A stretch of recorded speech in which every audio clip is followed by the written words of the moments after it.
Hello everyone, it's Old Guardian here. In this Hearthstone budget deck guide, I'm going to look at the best budget deck in Hearthstone, and that's once again Face Hunter. I tried multiple approaches to Face Hunter in Sunken City. I tried like mechs for example, but the best way to build Face Hunter for this expansion is Nagas. One Naga is always going to make the cut. Vicious Slither Spear, 1 mana 1/3. Naga is one of the best 1-drops in the game, so that's always included in Face Hunter. But Face Hunter also benefits from the Hunter Naga cards. There's Naga's Pride spell and there's Twin Bow Terror Coil Battlecry. If you cast the spell while holding this, your next spell casts twice. And these are pretty spectacular tools for Face Hunter right now. One of the strongest things you can do with this deck is to have Murkwater Scribe. Battlecry, the next spell you play costs 1 less. So for example, if you coin Murkwater Scribe, that means that you can play Naga's Pride already on turn 2. And Naga's Pride summons 2/2/2 Lionfishes, but if you have played a Naga while holding this, it will be 2 3/3s instead. So these Naga cards really help Face Hunter get that early board going, because Face Hunter is still this early buff-based deck. You have Doggy Biscuit, you have Ramming Amount. So you're still trying to get minions on the board, buff them early, then use them to deal some damage. Eventually you're going to lose the board, but that won't matter, because then you have your spells and you have your hero power, and that's going to end the game. And speaking of ending the game, Twin Bow Terror Coil, Battlecry, if you cast a spell while holding this, your next spell casts twice. There are some really fancy things that you can do with this. Note that the spell is always going to target the same target. So, for example, if you play Barbed Nets, deal 2 damage to an enemy. If you play the Naga while holding this, choose a second target. So the first target that you choose, the second cast of Barbed Nets is always going to hit that target as well. And then if you have another target to be selected, then you can choose 2 independent targets for the second one. Also, Piercing Shot, the interaction it's really crazy. Deal 6 damage to a minion, excess damage hits the enemy hero. So if the first hit kills the minion, then the second one is going to deal 6 damage to the hero, because it's going to hit into a 0 health minion. And yeah, that's just really strong. So double Piercing Shot on a 1 health minion, for example, that's 11 damage to face. Or you can do like double aimed shot, and boom, that's also tons of damage. 6 damage to face from the aimed shot, plus another 4 from the hero power. Yeah, this Twin Bow Terror Coil, these synergies are just really great. As for the mulligans with this deck, they're a little bit more conditional than usual for Face Hunter. You're still looking for your 1-drops, which are Slither Spear, Iron Deep Trog. Trogs are still here, Trogs are still good with buffs. But then there's a bunch of conditional things like Barbed Nets is great if you have a Naga. If you play Slither Spear and you have Barbed Nets in hand, when you play that, okay, Barbed Nets is going to have 2 targets, that's a good card to keep. Murkwater Scribe together with Naga's Pride, that's a very strong combination. Sometimes like Slither Spear together with Naga's Pride, that can be a good combination. And against some of the decks that are going to play some 2 health minions early in the game, Bloodseeker is going to be phenomenal, just allowing you to dominate the board early, save your own minions, deal face damage with those, eventually Bloodseeker also face. Just great stuff. But a little bit more conditionality to the mulligans than usual with Face Hunter. I have not tested what the ideal full cost build would be, but a couple of words about that, because Rainbow Glow Scale, that 2/3 Naga with +1 spell damage, is probably the weakest card in the list. So I would contemplate cutting 2 copies of that and adding Rhina's Yarn and Barak Kodobane to the deck.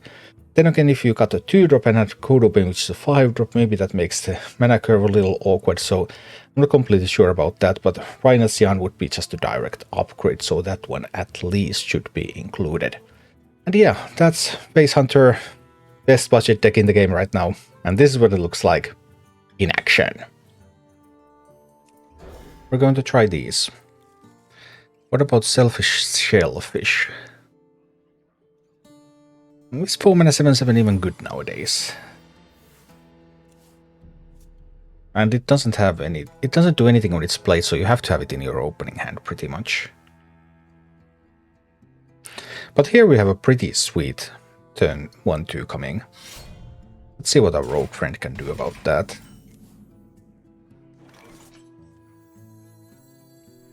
Because we're going to be playing the Murkwater Scribe.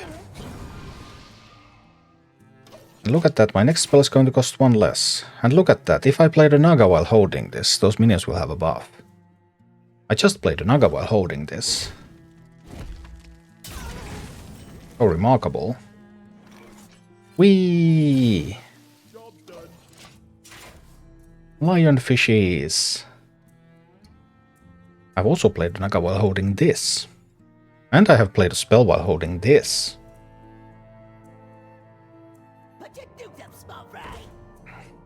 Oh dear, they're able to actually kill a minion. Feels bad.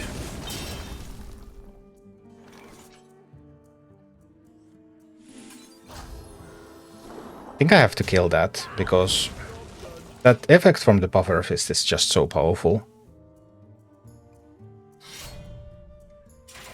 Okay. They're definitely putting on their best show. That wasn't quite the optimal order, I suppose, but not a bad show from them anyway. Next spellcasting dice. This is optimal with aimed shot. But it sort of works with some other stuff too. I could also like bob nets here, go face with this and play the Crush Claw. I could get some trogs out there, but not sure if that's good enough. I'm just going to shoot that one and shoot there and play the Crush Claw. Just draw a little bit more. Because if I can find aimed shot to go with this, then that just instantly wins. Furious Howl is terrible in Face Hunter, so no. Absolutely, I would not put it here even if my life depended on it. And it doesn't, because that wouldn't help any, because it's a terrible card.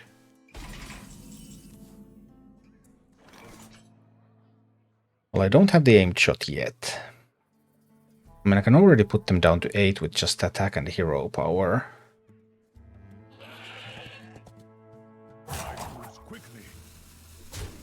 I want the attack hero power here.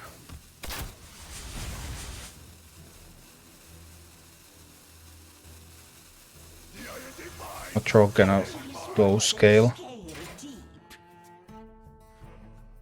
I mean, I don't need to cast aim shot twice anymore at this point. If I pick up an aim shot, the game ends.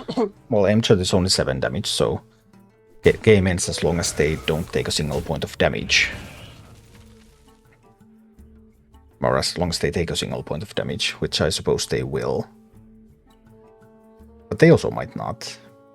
Let's see, what do I think? I can keep flooding stuff on this board. So they will have to respond to that stuff. It's hard for them to deal a ton of damage. Alright, so aim shot is lethal now.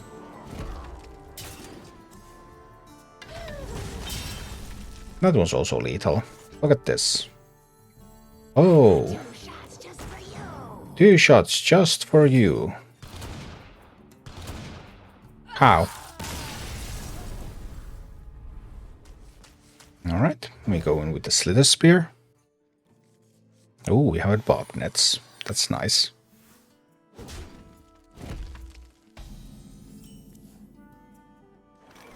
Slither Spear time. Alright, now we have played a Naga. Then if this somehow survives, it might not. But if it survives, then we can coin a ramming mount on it. Good. I'm going to coin a ramming mount here. And smack at that Demon Hunter a little bit. Hi, Von Joni. Terror Coil, Quick Shot. Absolutely one of the things that can be done. Really? You're taking all that damage? Ouch. Dude, that hurts.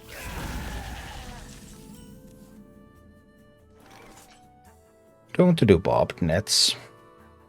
I'm going to hero power this turn. I might just wound prey here.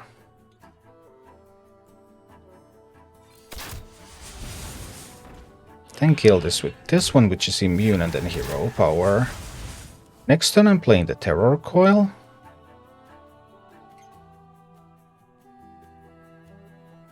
Aldrachi is really good here. That healing. Oh, that sucks.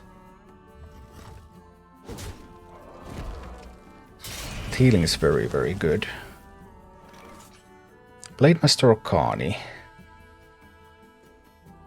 Preventing the next spell. We can do that.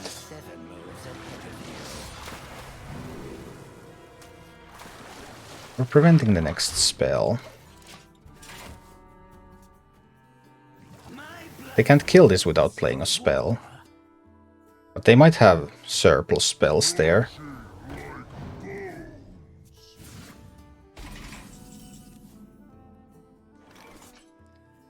Now an interesting position. Very interesting position.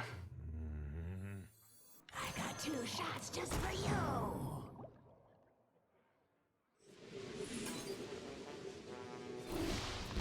Do I need to kill that minion? Or do I just hit face? I'm just going to hit face here.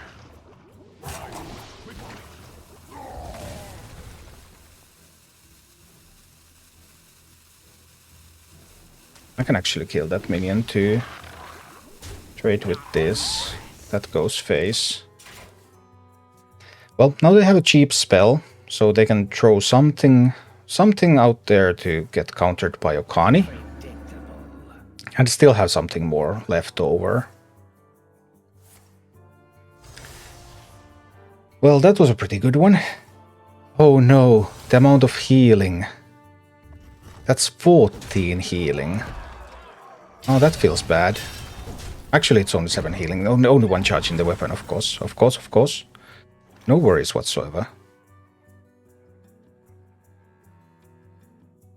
I haven't cast a spell yet. Any hope for a double piercing shot? I got 2 shots just for you. Is the double piercing shot later on? Double quick shot now. Puts them down to 9. Could be double piercing shot later. Let's see. It's really starting to get interesting here. Did they just top deck Kurtrus? No, just a Glaive Shock.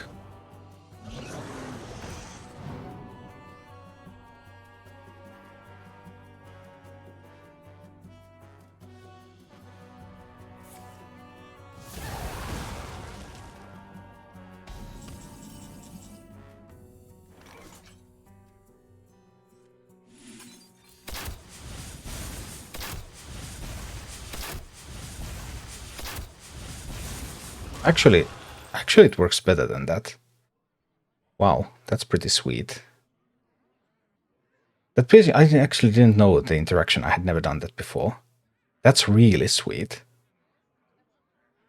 But needs to be a hero power here. Okay. They have 1 Naga in hand, 1 top deck card in hand. They need some oh boy. They need some serious healing. They don't have it. They're dead. That piercing shot interaction is actually, that's nuts. Thank you for watching. If you enjoyed the content, please click the like button, subscribe to my channel, and check out my Twitch channel.